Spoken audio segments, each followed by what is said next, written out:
का वर्ष है। बिहार में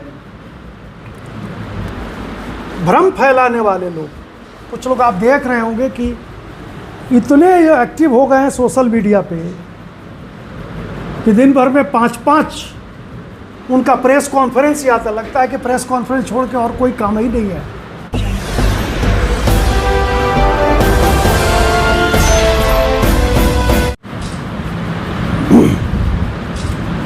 पहलगाम में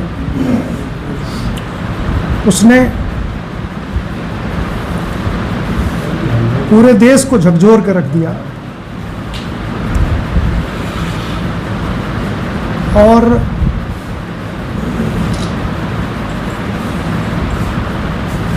दुख का विषय तो वो है ही। हर एक नागरिक को उसका बहुत ही दुख है, आक्रोश भी है पूरे देश में।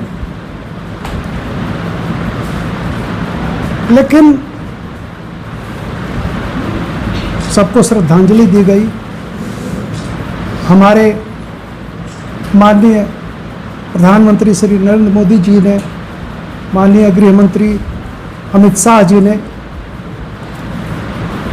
उस पर कुछ संकल्प भी लिए हैं। बिहार की धरती से हमारे माननीय प्रधानमंत्री जी ने कुछ घोषणा भी की कि हम ऐसा एक्शन लेंगे कि अप्रत्याशित होगा, कोई सोचा भी नहीं होगा, होगा भी। पिछले पुलवामा के बाद हमने दिखाया भी है। लेकिन एक चीज सोचना है कि ये हुआ क्यों। 370 वर्तमान सरकार ने हटा दिया,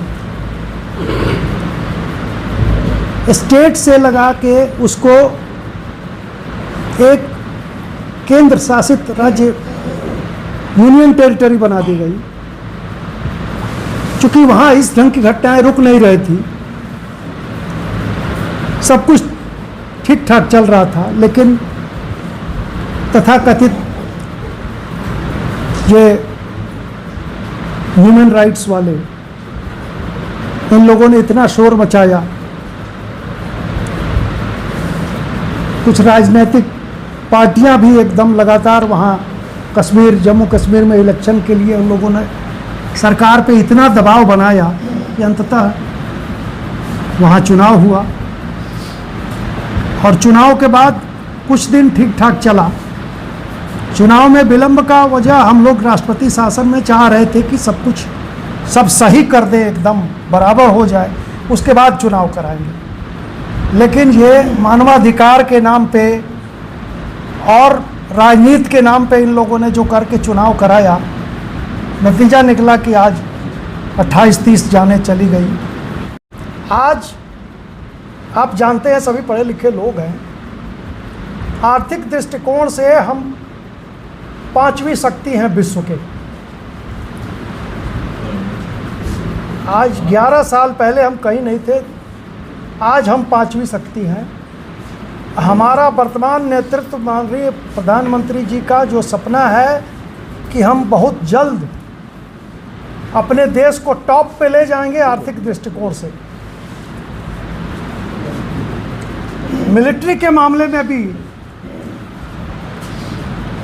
वैसे भगवान ना करे कि जरूरत पड़े, लेकिन आज हम 4थे स्थान पर हैं और मुंह से कुछ, वो समझ रहा है कि क्या हालत होने वाली है उसकी।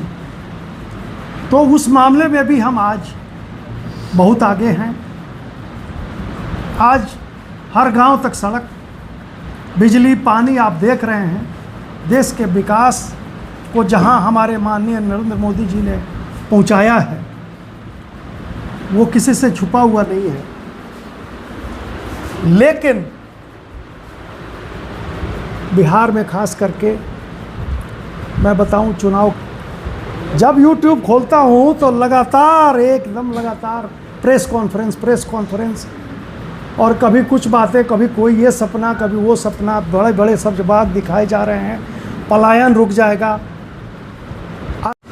उनसे जाके मिले और उनसे हाल चाल पूछें। मुझे भी लगाया गया, मैं पंजाब का मैं प्रभारी हूँ अमृतसर। उनका जो कहना है कि उनका परिवार आज बिहार में जितना शांति से रह रहा है उसके वजह से वो खुश हैं, वहाँ 2 पैसा कमा के यहाँ भेजते हैं, तो वो खुश हैं।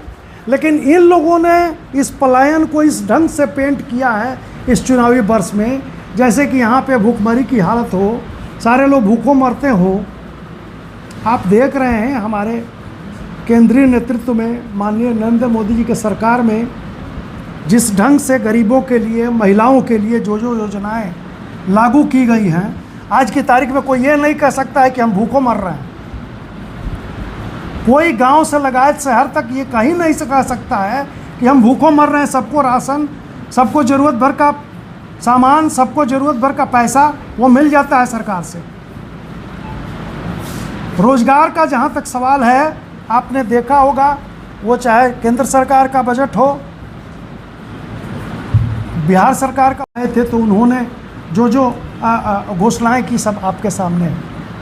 मेरे कहने का मतलब है कि हम सब बुद्धिजीवी हैं, हमारा ये कर्तव्य बनता है समाज के प्रति कि कोई अगर दिग्भ्रमित करना चाहता है, भ्रम फैला के, बड़े बड़े सपने दिखा के, और बिहार जिस ढंग से चल रहा है पिछले 10-15 वर्षों से, यहाँ शांति है, अमन है, चैन है। विकास तब तक संभव नहीं, आप जानते हैं, जब तक कहीं लॉ एंड ऑर्डर, कानून व्यवस्था अगर सही ना हो, समाज में अमन चैन ना रहे, तो वहाँ पे कहीं विकास का हम सोच नहीं सकते। वो चीज़ लाने में आप समझ रहे होंगे कि कितनी कठिनाइयों का और कितनी मुश्किलों का सामना करना पड़ा होगा इस एनडीए सरकार को शुरू में, जहाँ क्राइम एक इंडस्ट्री था, and that was the sole industry. उसके अलावा कोई दूसरा इंडस्ट्री नहीं था कमाने का।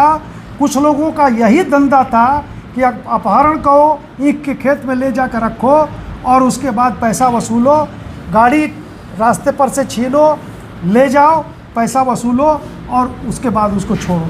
तो यही इंडस्ट्री था और कुछ था नहीं।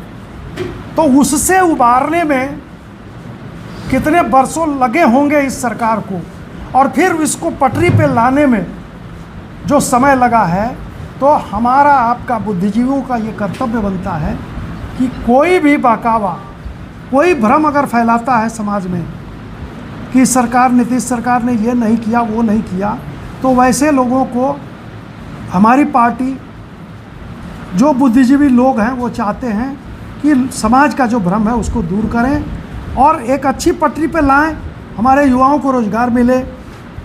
समाज में पूरा देश इकट्ठा है इस बार के इशू पे।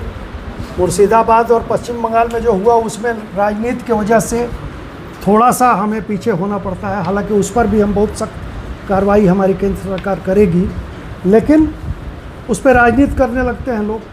आज ये जो हमला हुआ है पहलगाम में, इसमें पूरा देश, सारी राजनीतिक पार्टियां एक हैं, तो इसमें बहुत जल्द हम कोई ना कोई अच्छा कार्रवाई करेंगे जो पूरी दुनिया देखेगी।